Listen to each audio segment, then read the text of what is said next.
ज्ञानराज मुरलीधर भदरगे।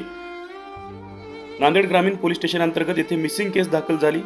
विजयमाला मुरलीधर भदरगे, वय वर्ष 55, व्यवसाय घरकाम, बौद्ध विहार जवळ बळीरामपूर, तालुका जिल्हा नांदेड यांनी पोलीस स्टेशनला अर्ज दिला। त्यांची मतिमंद मुलगा ज्ञानराज मुरलीधर भदरगे, वय वर्ष 33, हा 8 जानेवारी रोजी दुपारी 3 वाजता घरातून कोणालाही नाही सांगता निघून गेला आहे। तो परत आला नाही। कोणी आलाच तर रागवणार नाही, कुठल्याही प्रकारचे विचारपूस करणार नाही, कुठे गेला असा विचारणार सुद्धा नाही। त्यामुळे त्यांच्या आईच्या माध्यमातून आपल्या मुलाला घरी बोलवण्याची विनंती करण्यात येत आहे। पूर्ण गावगाव फिरून सुद्धा तो सापडत नाही, त्यामुळे तो जिथे असेल तिथून आपण संपर्क करावा। भदरगे बंधू यांच्याशी माध्यमांशी आपण संपर्क करावा।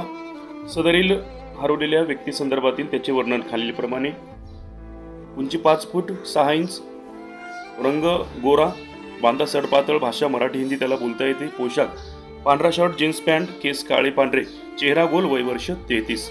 सदरील वर्णनाचा व्यक्ती जर कुणाला आढळल्यास खालील संपर्क आपण करायचा आहे। सदर वर्णनाचा व्यक्ती आढळल्यास राहणार बळीरामपूर, माझा लहाना भाऊ ज्ञानराज मुरलीधर भदरगे 8 तारखेपासून गेल्या 8/1/2025 पासून बेपत्ता आहे आणि तो घरातून कुठं गेला काय नाही आम्हाला काही आणखीन त्याचा काही पत्ता लागलेला नाही। आणि मी माझ्या भावाला एकच वर्णन करेल की जिथं कुठे आहेस तू परत घरला परत ये आणि तुला आम्ही कोणी काही म्हणणार नाही। आणि ज्याला कोणाला तो आढळल्यास त्याने आम्हाला संपर्क साधावा हे सर्वांना मी विनंती करतो। मी त्याचा भाऊ मोठा सुकेश मुरलीधर भदरगे, बळीरामपूर। तो त्याच्या डोक्याचं ऑपरेशन झालेलं आहे आणि तो थोडासा पॅरालिस झाल्यासारखा आहे। थोडासा हात त्याचा वाकडा आहे आणि थोडा पाय हेटकाळतो तो। आणि त्याला मेडिकल वगैरे चालू आहे। जास्त दिवसापासून त्याला मेडिकल नसल्यामुळं आम्हाला एक अशी चिंता लागलेली आहे की बा हा आहे तरी कुठे। आणि आम्ही त्याच्यासाठी सर्व परिवार सर्व समाजमधून आम्ही आमचे मित्र सोयरेधारी सगळे परेशान आहोत।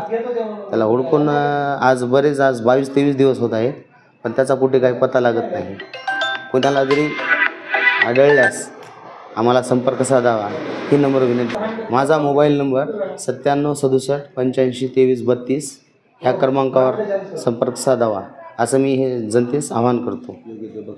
आणि तो सापडल्यास त्याला योग्य ते बक्षीस देण्यात येईल हे मी माझ्याकडून जाहीर करतो।